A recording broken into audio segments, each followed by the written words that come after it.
여기는 수원 공동체 라디오. 지금은 김덕년의 행복한 학교 이야기.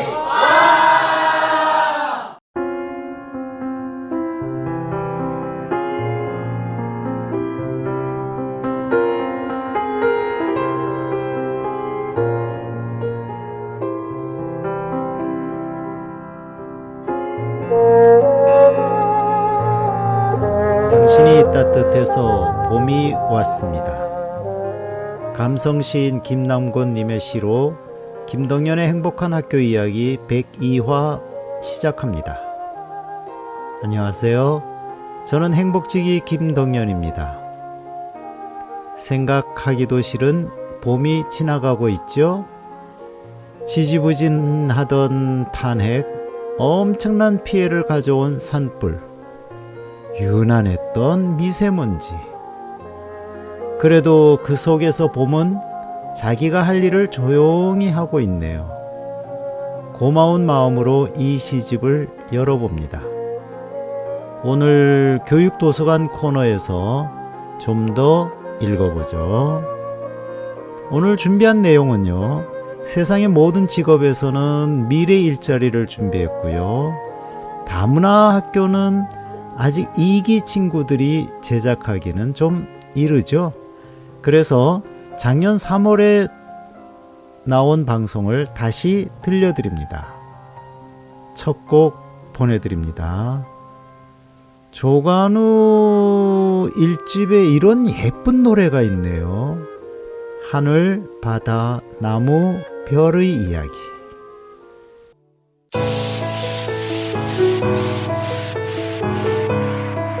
학교 이야기가 궁금하신가요? 김덕년의 행복한 학교 이야기.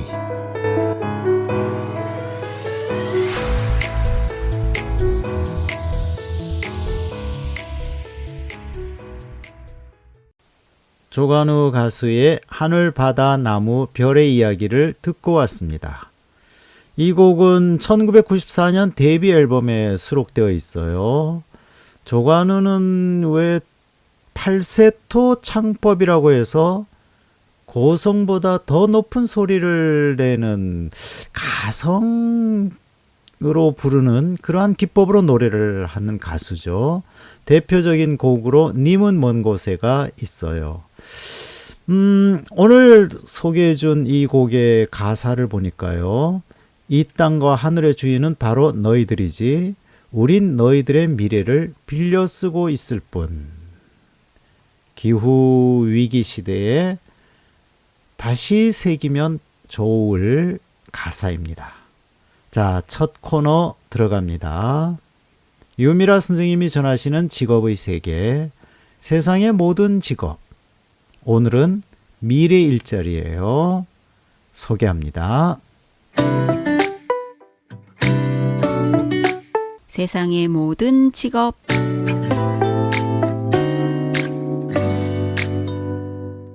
안녕하세요. 세상의 모든 직업 이야기의 유미라입니다. 이번 주부터는 지난해 12월 고용노동부와 한국고용정보원 발간 미래의 일자리 세계 변화라는 책자 속에 2032년까지의 인력 수급 전망에 대한 데이터를 기반으로 몇 곡지 소개하고 싶어서 세상의 모든 직업 이야기 포맷을 살짝 틀어볼까 하는데요. 여러분도 동의해 주시기 바랍니다. 학교로 돌아가서요. 학교에는 수신자도 불명확하게 정부 정책 등을 홍보하는 정부 출연기관에서 발행한 각종 간행물들이 많이 옵니다. 이 책자도 그러겠거니 하고 넘겨보니 각종 데이터 및 스토리텔링이 최근 신문에서 읽고 스크랩했던 토픽과 겹치는 것을 확인하고 여러분에게도 전하고 싶어서 준비했습니다. 학교 현장에서는 지금 고등학교 1학년은 교육과정이 개정되면서 평가 체계를 비롯해서 많은 변화를 보이고 있어서 새로 만나는 학생과 교사, 다른 구성원과 다른 운영체계 등으로 몸이 아파올 지경입니다. 지금은 변화의 회오리에 휩쓸려 떠내려가지 않게 변화의 파도에 유연하게 올라타는 지혜와 통찰력이 필요한 것 같습니다.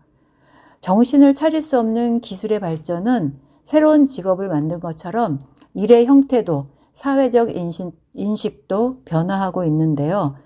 더 이상 한 직장에 얽매이기를 거부하고 오히려 디지털 노마드나 긱 이코노미와 같이 새로운 형태의 자유로운 직업관을 선호한 사람이 늘고 있다고 합니다. 여기서 디지털 노마드는 말 그대로 디지털 플러스 노마드, 유목민으로 스마트폰과 노트북 등 첨단 디지털 장비를 장착하고 장소 불문, 유목민처럼 자유롭게 이동하면서 일하는 사람 또는 그 생태계를 의미하고요. 긱 이코노미는 여기서 긱은 생소한 용어인데요. 사전적 의미로는 잡이라는 의미인데 특히 임시로 하는 일이란 뜻입니다. 그러니까 긱 이코노미라고 하면 어떤 일을 단기 계약을 통해 임시직이나 프리랜서에게 맡기는 경제활동을 의미하고 긱 워커는 이러한 형태로 일하는 사람을 말합니다. 여기서 지난 3월 5일자 어느 일간지 기사입니다. 제가 한번 읽어보도록 하겠습니다. 지게차 운전자 김모 씨는 코로나19 이후 일감이 줄어들어서 급구와 당근 알바 같은 앱을 통해 하루에 3시간씩 아르바이트를 하고 있다. 그는 당일 비어있는 시간에 돈을 바짝 벌 수 있다. 1년 반 동안 300여 개 정도의 단기 아르바이트를 했다고 말했습니다. 한국도 일본처럼 스팟워크, 스팟 SPOT입니다. 스팟워커가 늘고 있고 김씨처럼 짧게 내가 원하는 시간에 일하는 근로자를 뜻하는 말입니다.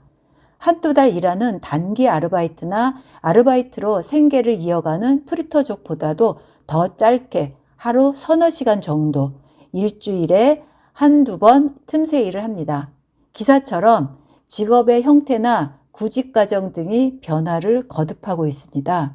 평생 직장 개념은 이미 추억 속으로 사라지고 고용시장 침체와 함께 디지털 중개 플랫폼의 성장으로 단기 일자리에 사람이 몰리고 있는데요. 이렇게 단기 일자리 증가 배경은 내가 원할 때 일하겠다는 MZ세대의 성향과 국내 노동법 주 52시간 제한의 풍선 효과로 보는 지적도 있습니다만 아무튼 이 시대적 흐름으로 봐서는 계속될 구직 형태나 직업의 변화인 것은 확실한 것 같습니다. 단기 일자리 이퀄 임시직, 저보수라는 공식이 아니라는 것, 그 무엇보다도 개인의 역량이 중요해지는 구조로 전환하고 있습니다. 이렇게 직업 생태계 변화에 주목하면서 다음 시간을 준비해 볼까 합니다. 그럼 다음 시간에 또 만나 뵙길 바라면서 여러분 안녕히 계세요. 감사합니다. 지금 여러분은 수원공동체 라디오 김덕년의 행복한 학교 이야기를 듣고 계십니다. 위스퍼링 호프 짐 리브스 목소리로 듣고 왔습니다. 우리는 희망의 속삭임으로 번역해서 불렀죠. 이 노래는 희망과 위안을 주는 아름다운 멜로디와 가사가 특징입니다. 짐 리브스는 미국의 유명한 컨트리 가수입니다. 부드러운 목소리, 서정적인 스타일로 많은 사랑을 받았죠. 자, 교육 소식 알아볼까요? 차원 기자 연결합니다. 교육 소식.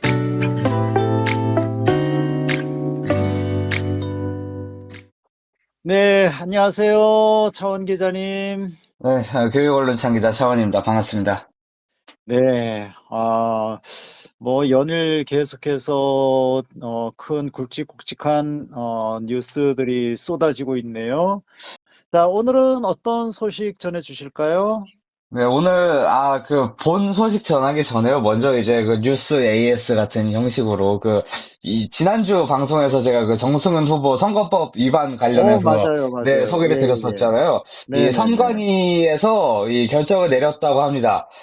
정승훈 후보와 소년보 목사를 부산경찰청에 고발하기로, 그렇게, 현재 고발하고, 그 다음에 고발을 한 거죠, 그러니까. 예, 그쵸. 이 부산 선관위에서 아주 현명한 판단을 내려줬다고 보고요.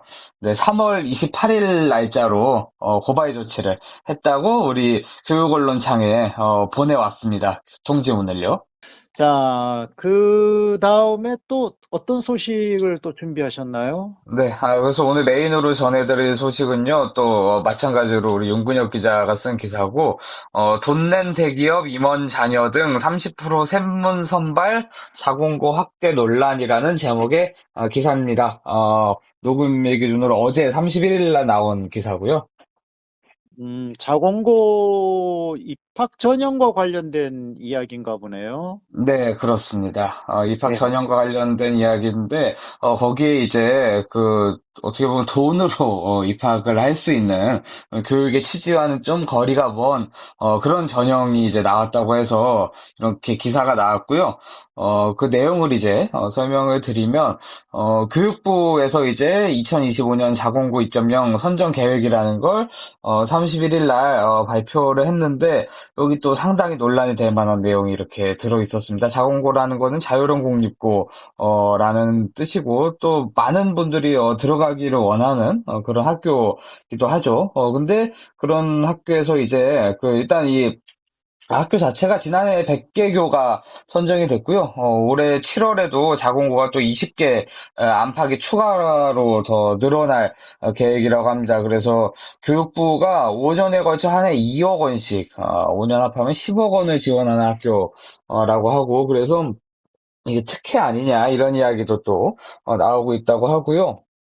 이 학생 선발 제도에서 또 문제가 발생을 했는데 교육부 장관이 정하는 기준에 따른 협약을 체결할 경우에 전체 입학 정원의 30%는 10명 중에 3명인데 꽤 많죠. 이내에서 별도의 입학 전형 실시가 가능하다는 이야기가 여기 이렇게 계획서에 써 있습니다. 그래서 이 좀 더 자세히 보면요, 훈령 제9조 2항을 보면은 협약 기관이 학교에 상당한 지원을 하고 어떤 기준들을 충족을 하고 하면은 입학 전형을 실시할 수 있다고 하는데 협약 기관의 임직원 자녀들에 대한 특례 입학이 가능토록 하겠다 이런 이야기거든요. 그래서 협약 기관은 이제 상시 근로자 수 300명 이상의 기업, 지방자치단체, 공공기관 이런 거죠. 그래서 이 지방자치단체 공무원들이나 큰 회사 임직원, 사실 저희 동네 근처에는 하나고등학교도 이런 논란들이 예전에 있었지 않습니까? 그래서 저도 우리 지역에 있는 학교라서 좀 잘 알고 있었는데, 이런 식으로 이제 좀 생문이나 뒷문이 이런 자녀들에게, 임직원 자녀들에게 열리는 길을 또 우리 교육부가 마련을 해줬다. 이렇게 생각을 할 수가 있을 것 같습니다.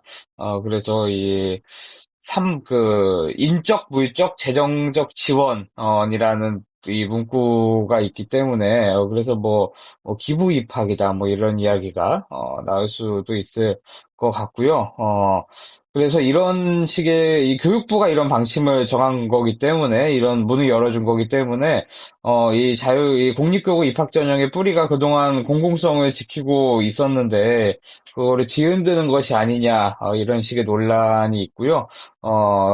그 다음에 또 실력이 아니고 학교가 부모의 능력을 보고 뽑는, 그러니까 능력주의도 아닌 거죠. 이거는 능력주의도 아니고 세습제, 봉건제 이런 식으로 굉장히 많이 후퇴한 정책이 될 수 있는 그런 내용이고요. 그래서 기사는 이제 이렇게 구성이 돼 있고, 우리 윤근혁 기자의 기사 같은 경우에는 그렇지 않고 이게 왜 문제인지, 어떤 맥락에서 문제가 될 수 있는지, 이런 것들이 이제 기사에 나와준단 말이에요.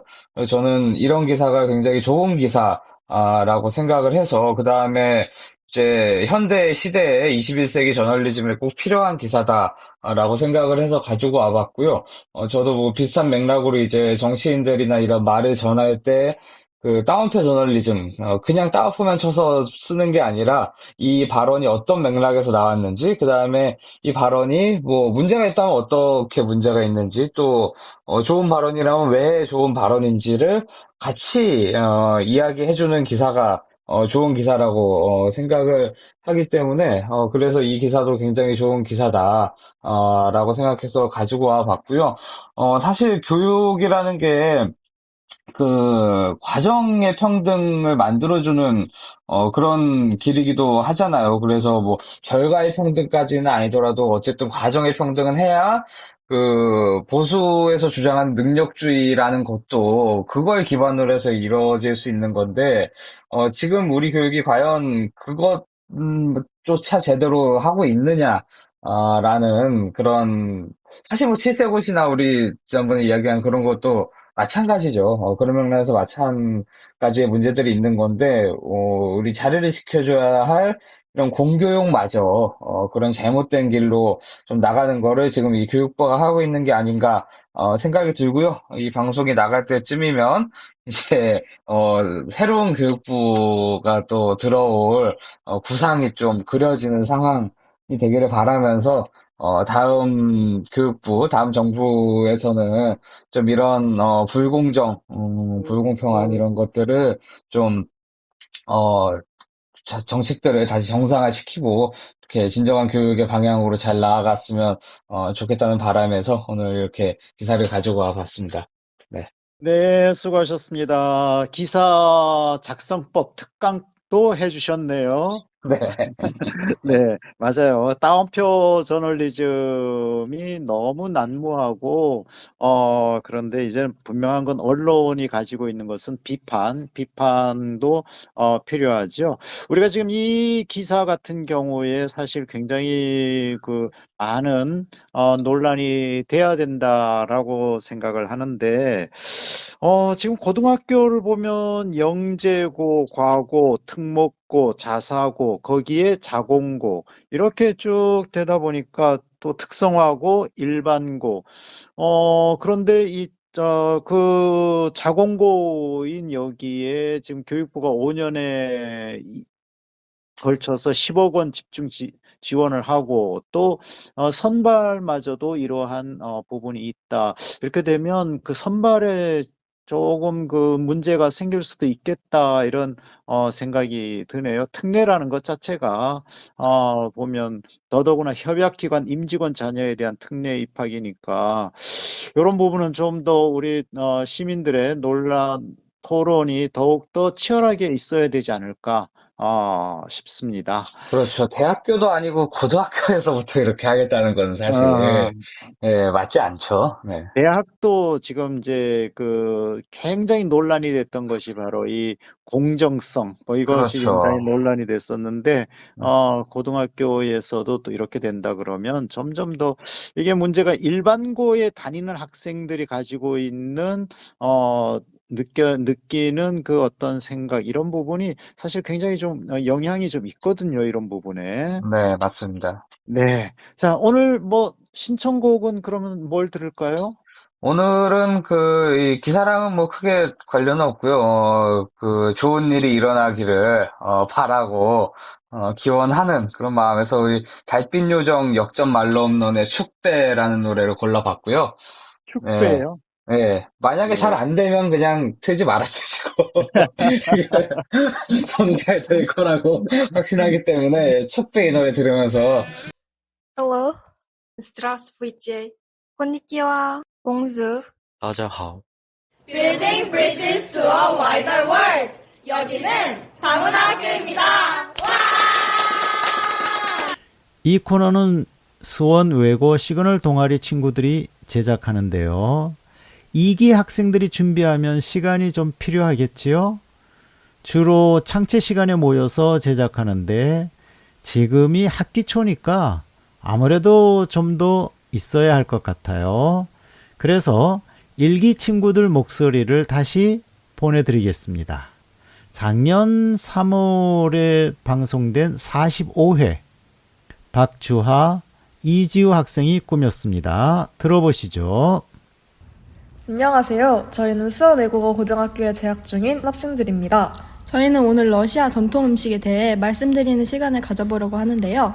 네, 이 시간을 통해 총 2가지의 러시아 전통 음식에 대한 설명들을 전해드리고자 합니다.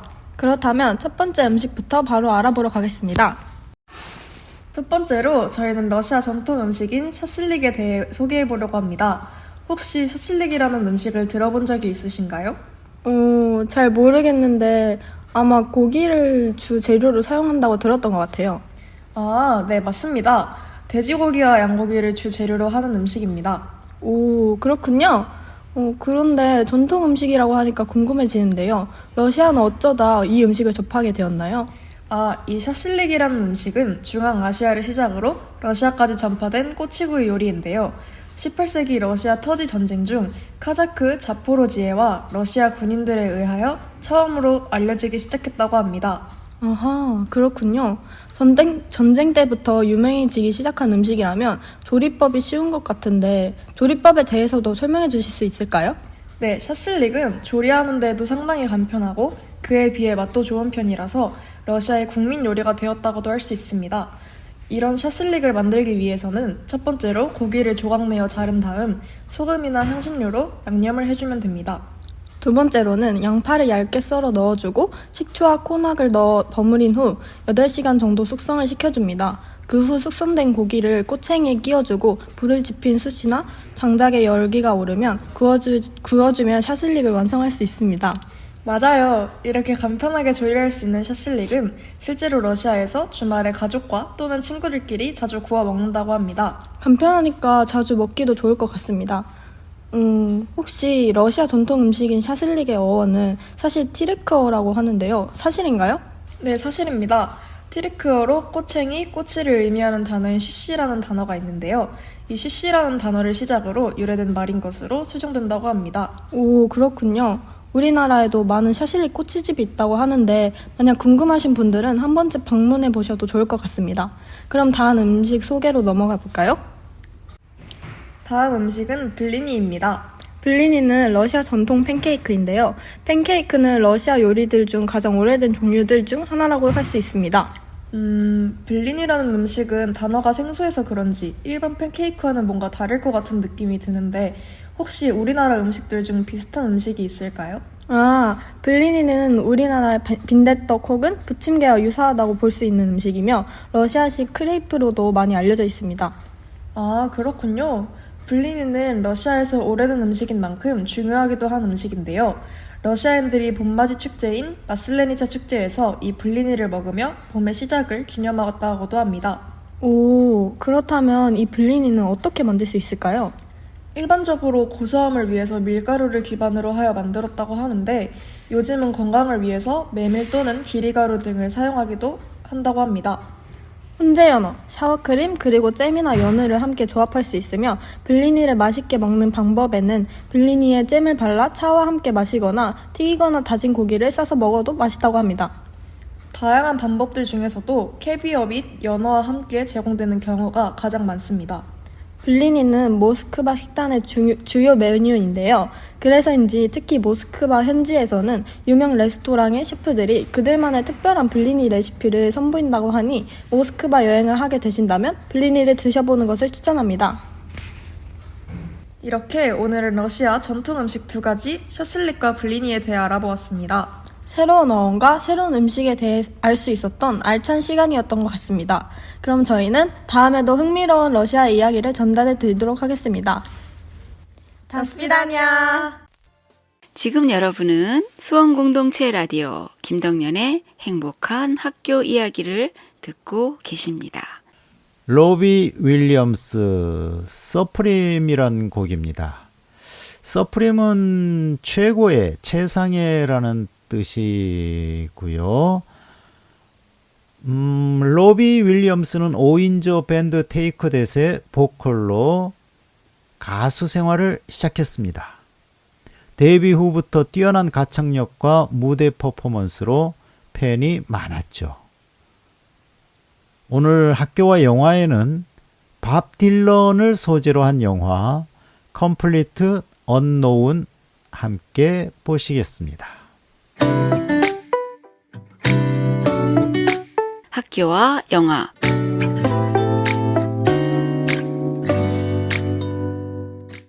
밥 딜런 역의 티모시 살라메, 조안 바에즈 역에는 모니카 바바로가 열연했습니다. 음악 영화이고 유명 가수 일대기를 극화했기 때문에 배우들이 노래를 부르고 악기를 직접 연주해야 했죠. 영화를 보면 티모시 살라메뿐만 아니라 모니카 바바로도 뛰어난 가창력을 보여줍니다. 바바로는 촬영 전에 5개월 동안 강도 높은 보컬과 기타 연주 트레이닝을 받았다고 하네요. 바바로가 연기한 조안 바에즈도 유명한 아티스트고 밥 딜런 역시 유명한 아티스트니 이런 노력은 당연하겠죠? 조니 캐시를 연기한 보이드 홀브룩도 영화에서 두 곡을 부르는데 역시 수준급입니다. 그래서 OST 첫 곡은 이 곡으로 준비했습니다. 티모시 살라메와 모니카 바바로가 함께 부르는 Blowing in the Wind 보내드립니다. 문화적 격변기. 무명 뮤지션인 밥 딜런은 음악을 하기 위해 뉴욕을 찾습니다. 그곳에서 놀라운 공연을 펼치게 된 밥 딜런은 조금씩 주목받기 시작하죠. 그리고 당대의 뮤지션들과 교류하면서 서서히 인기를 끌어갑니다. 하지만 그것도 잠시. 멈추지 않고 새로운 삶을 노래하고자 하는 밥 딜런은 오랜 전통을 자랑하는 뉴포트 페스티벌에서 충격적인 무대를 펼칩니다. 1965년 7월 25일 저녁, 밥 딜런은 일렉트릭 밴드의 반주를 받으며 뉴포트 포크 페스티벌 무대에 올라 새로운 락 히트곡인 Like a Rolling Stone을 힘차게 부르죠. 그를 어코스틱 예언자로 칭송했던 헌신적인 포크 순수주의자와 정치 활동가로 구성된 청중들 사이에서는 충격, 야유, 또 한편으로는 환호가 뒤섞이죠. 감독은 제임스맨 골드. 밥 딜런 영화지만 조안 바에즈 얘기도 하지 않을 수 없습니다. 조안 바에즈는 미국의 싱어송라이터이자 인권운동가죠. 그녀는 60년대를 풍미한 포크의 여왕, 노래하는 인권운동가로 평가받습니다. 모니카 바바로가 연주한 House of the Rising Sun 보내드립니다. 지금 여러분은 수원공동체 라디오 김덕년의 행복한 학교 이야기를 듣고 계십니다. 교육 도서관.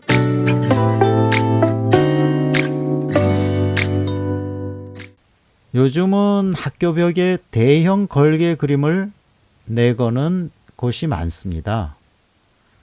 계절마다 문구를 달리해서 거는데요. 주로 봄에는 당신이 따뜻해서 봄이 왔습니다 라는 문장을 많이 씁니다.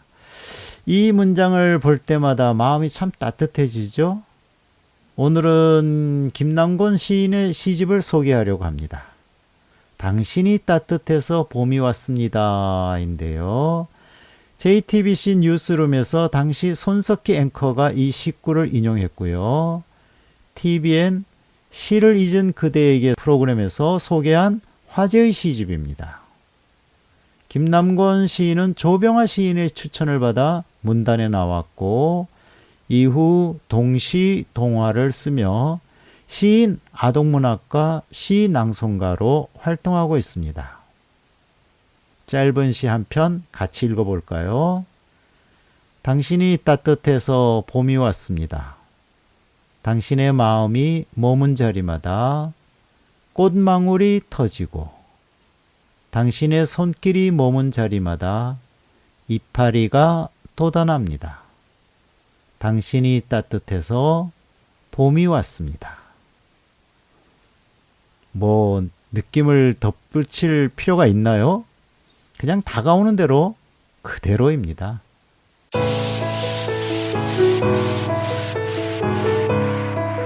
학교 이야기가 궁금하신가요? 김동연의 행복한 학교 이야기.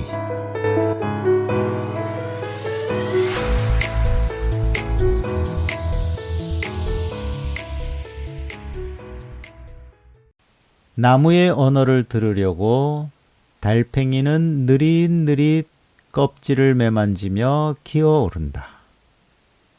나무가 숨을 쉬고 물을 마시고 바람의 온기를 감싸는 고통스러운 몸짓으로 이파리에 작은 무늬를 새겨 넣는 동안 세상은 고요해진다. 사랑의 언어 중 일부분을 읽었습니다. 시인은 그 자체가 생태적 존재라고 합니다. 김남권 시인의 시를 읽다 보면 봄날의 따뜻함은 물론이고 모든 생명체들의 꿈틀거림을 느낄 수 있습니다. 김동연의 행복한 학교 이야기, 오늘은 여기까지입니다. 4월, 여기저기서 새 생명이 자라고 있습니다. 이런 날 시집 한 권 손에 들고 천천히 걸어보는 건 어떨까요? 니콜의 Ein bisschen Frieden, 작은 평화 들으면서 말이죠. 지금까지 행복지기 김동연이었습니다. 행복이 늘 당신 곁에 있기를.